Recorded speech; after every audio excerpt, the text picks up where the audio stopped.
आज मैं हैव के बारे में मैं बताता हूँ। हैव का V1 क्या होता है, हैव होता है, V2 हैड होता है, V3 हैड होता है, V4 क्या होता है, हैविंग होता है, V5 हैज होता है। अब यहाँ पे है प्लस इन्फिनेटिव, है प्लस इन्फिनेटिव इक्वल क्या होता है, फर्ज होता है, मजबूरी होता है और क्या होता है, विवशता। तो यहाँ पे है प्लस इन्फिनेटिव कहने का मतलब क्या हो गया, यहाँ हो जाएगा have to, have to plus क्या हो जाएगा, या फिर इन्फिनिटी करने का मतलब, ठीक है ऐसे आप समझिए, have plus two plus V1। Infinity का मतलब क्या होता है प्लस टू प्लस V1। तो यहाँ पे अभी आप कुछ आपको अगर नॉलेज में होगा कि हैज टू प्लस या हैव टू प्लस का यूज जब हम करते हैं तो क्या होता है, फर्ज होता है, मजबूरी होता है, व्यवस्था होता है, लाजमी होता है। तो यहाँ पे क्या है कि जैसे ही हम क्या करेंगे हैव प्लस इन्फिनिटी के बेस पर ट्रांसलेशन बनाएंगे तो क्या होगा, मुझे जाना है, मुझे जाना पड़ता है, मुझे जाना फर्ज है, मुझे जाना जरूरी है, मुझे जाना लाजमी है। तो यहाँ पे जैसे ही आप have to plus infinitive use करते हैं तो वहां पे क्या आपको दर्शाना पड़ता है, वो सेंटेंस कहता है कि नहीं आपको जाना है। जैसे मैं हम लोग बात में करते मुझे जाना है, मुझे खाना है, मुझे पीना है, मुझे दौड़ना है। तो ये क्या है, एक मजबूरी को, एक व्यवस्था को, एक फर्ज को, एक लाजमी को शो करता है। तो उसके लिए हम क्या किस स्ट्रक्चर पे यूज करते हैं, हम लोग ट्रांसलेशन बनाते हैं हैव टू। जैसे मैं, मुझे जाना है, मुझे जाना है। तो ये क्या है कि मुझे जाना, इससे क्या आपको पता चल रहा है, इससे पता चल रहा है मजबूरी, व्यवस्था, फर्ज। आप नहीं भी जाना चाहते लेकिन क्या है आपको जाना पड़ता है। आप आपस में बातचीत करते होंगे, देखो ना मुझे शादी में जाना है, देखो मुझे जाना पड़ता है, जाना मजबूरी है, जाना फर्ज है, जाना व्यवस्था है, जाना लाजमी है। तो जब यहाँ पे आप चाहे जाना है, मुझे जाना है, आप तो यहाँ पे देखेंगे कि जिस सेंटेंस के अंत में क्या होता है, ना है या रहता है, तो हम क्या करते हैं कि आई हैव टू गो, मुझे जाना है। ठीक है, मुझे खाना या मुझे खाना पड़ता है, या मैं खाना जरूरी है या मजबूरी है, फर्ज है, व्यवस्था है। इस चीज को दर्शाने के लिए हम क्या इसी का यूज करते हैं, हैव टू का यूज करते हैं। यानी हैव प्लस इन्फिनिटिव का यूज करते हैं, जो क्या आपकी दर्शाता है, फर्ज को दर्शाता है, मजबूरी को दर्शाता है। जैसे बोलते हैं ना, मुझे जाना है, मुझे जाना पड़ता है, मुझे जाना जरूरी है, मुझे जाना फर्ज है, मुझे जाना व्यवस्था है, मुझे जाना लाजमी है। मुझे दौड़ना है, उसे दौड़ना है, उसे दौड़ना है, उसे दौड़ना है। तो क्या होगा, he has to run, he has to run. उसे खाना है, उसे खाना है।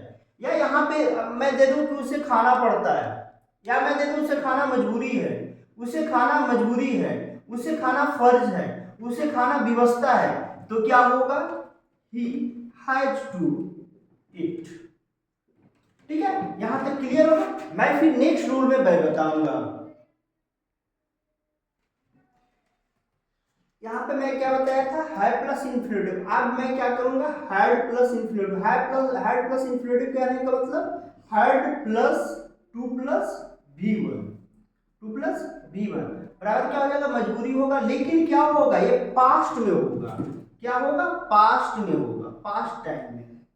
जैसे यहाँ पे क्या था, मुझे जाना पड़ा था, मुझे खाना पड़ा था, मैं मुझे जाना था। ये क्या था, पास्ट की घटना को क्या करता है, जो हैपन हुआ है, जो इंसिडेंट हैपन हुआ है, उसके लिए हम क्या यहाँ पे यूज करेंगे, मजबूरी को शो करने के लिए हैड टू का यूज करेंगे। मुझे मुझे मंच पर नाचना, मुझे मंच पर नाचना पड़ा था, या मुझे मंच पे नाचना पड़ा।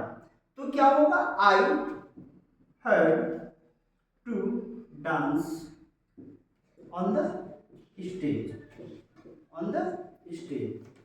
तो ये क्या हो गया कि पास्ट में आपकी मजबूरी को शो करने के लिए had to, had plus infinitive का यूज किया गया जो पास्ट की मजबूरी को शो कर रहा है।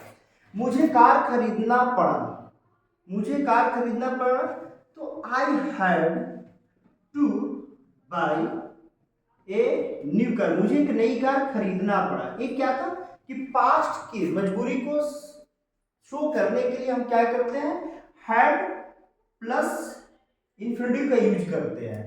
हैड प्लस इंफिनिटिव का यूज करते हैं तो क्या है कि पास्ट की मजबूरी को आपको दर्शाता है। अब इसके बाद क्या है कि यहाँ पे हैड का यूज किए। अब क्या है कि फ्यूचर की मजबूरी को दर्शाने के लिए अब यहाँ पे क्या यूज करेंगे, आपका सैड और विल का यूज करके मैं क्या करूंगा, फ्यूचर की मजबूरी को दर्शाऊंगा। देखिए subject plus sad oblique will plus had plus infinitive, यहाँ पे क्या होगा, सेल और विल का यूज जब कर रहे हैं तो क्या होगा, ये फ्यूचरिटी को शो करेगा।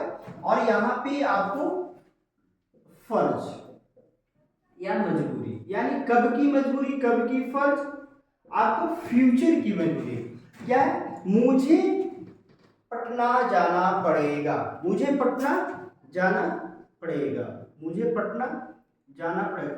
आप भविष्य में जाने को सोचे नहीं थे लेकिन मजबूरी है, वैसा कंडीशन आपके साथ में क्रिएट हो गया है, इसलिए आपको क्या है कि पटना जाना पड़ेगा, मुझे पटना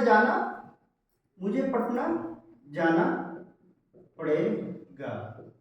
ये क्या है कि फ्यूचर यानी कि भविष्य में आपको मजबूरी है इसलिए ऐसा करना पड़ेगा। तो क्या होगा, आई shall have go to Patna. मुझे उसे तुम्हें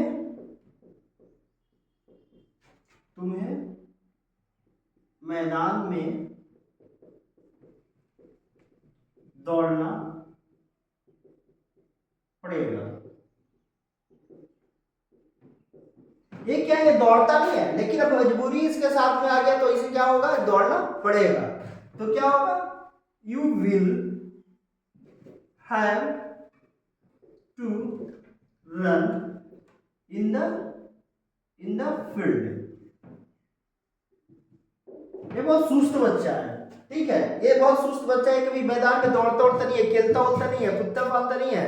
लेकिन अब क्या है, इसके साथ मजबूरी है, इसके बॉडी में कुछ प्रॉब्लम हो गया होगा, अब इसके साथ में क्या है, मजबूरी है कि इसे अब क्या है कि मैदान में दौड़ना पड़ेगा।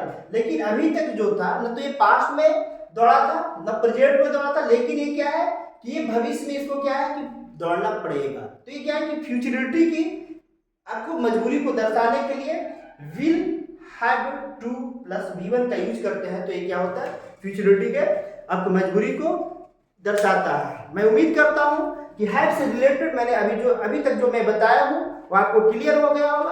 अगर क्लियर नहीं हुआ होगा तो आप कमेंट बॉक्स में कमेंट करके मुझे आप बताएंगे, मैं अच्छे तरीके से प्रयास करूंगा आपको समझाने के लिए।